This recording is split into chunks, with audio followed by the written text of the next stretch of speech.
We turn now to some of the other news of the day, and that includes a case of road rage that turned into a police chase and a hostage situation in Denver. I want to let you know we're going to show you some of what happened, but want to warn you that the video is rough to watch. The incident ended with a Denver police officer shooting a man they say had taken a woman hostage. 9 News reporter Courtney Yoon shows us video from the neighbors in the area while police were trying to negotiate with the suspect.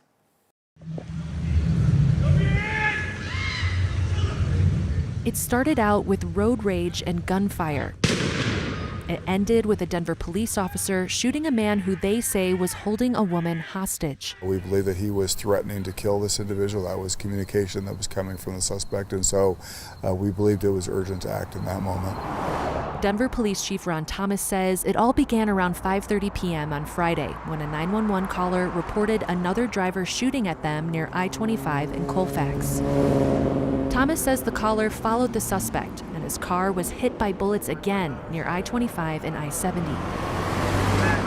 The caller continued to follow the truck that shot at him to 47th Avenue and Josephine Street.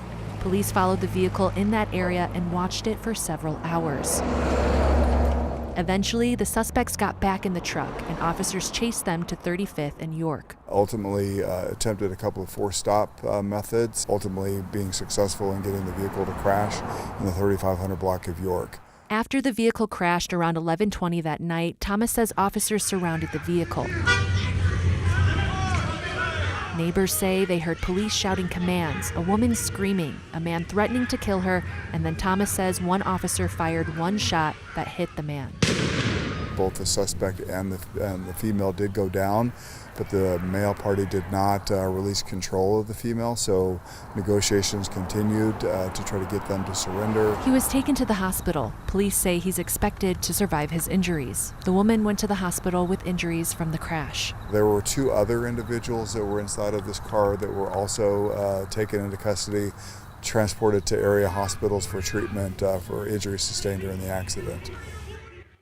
Chief Thomas says there was a total of 4 people in that car. He says all of them are in custody as investigators figure out who is a suspect and who is not. Kim.